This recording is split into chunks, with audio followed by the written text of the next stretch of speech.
و در چند سلسله فیلم‌های ترکی صداگذاری کردند. از آن جمله در سلسله فیلم حکمت زندگی در نقش پینور، در سلسله فیلم وادی گرگان در نقش الیف.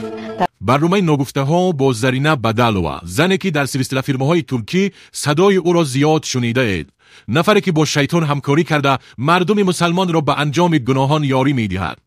شاید این سخن برایش سخت رسد، ولی این حقیقت است که او از آن غافل است. چند ناگفته‌های است که باید گفته شود.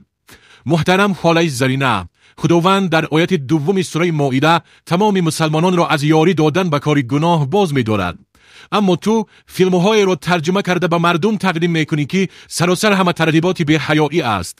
در آن بی‌حجابی، رابطه‌های حرام زنان و مردان بیگانه، خیانت‌های زن و شوهری و دیگر گناهان دیده می‌شود و تو مردم مسلمان را به انجام این همه گناهان یاری می‌دهی. این کاری تو آشکارا مخالفت با حکم خداوند است که عاقبتش آتش جهنم است. ناگفته دیگر این است که وقت به حجاب به نمایش برآمده زیبایی‌های خود را به نمایش می‌گذاری، در نزد خداوند بدترین زن به شما می‌روی. این سخن من نیست، سخن پیامبر خدا است. در روایت بیهقی آمده است که پیامبر خدا درود خداوند بر او باد می‌فرماید: بدترین زنان شما کسانی هستند که خود را به نمایش می‌گذارند و خودپسند و متکبر هستند.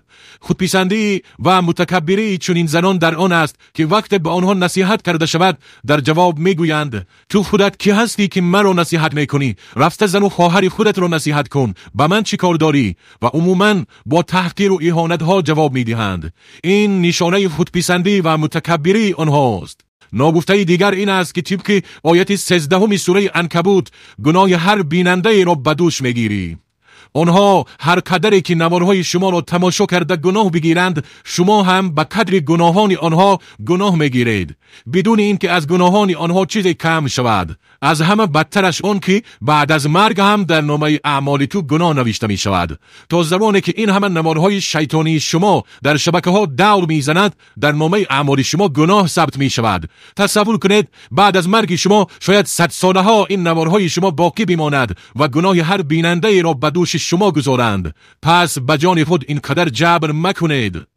بینندگان عزیز، در برنامه‌های آینده ناگفته ها کی رو دیدن می‌خواهید؟ حتما در کامنتری نویسید. با یاری خداوند حتما او را به برنامه ناگفته ها دعوت می‌کنیم ان شاء الله.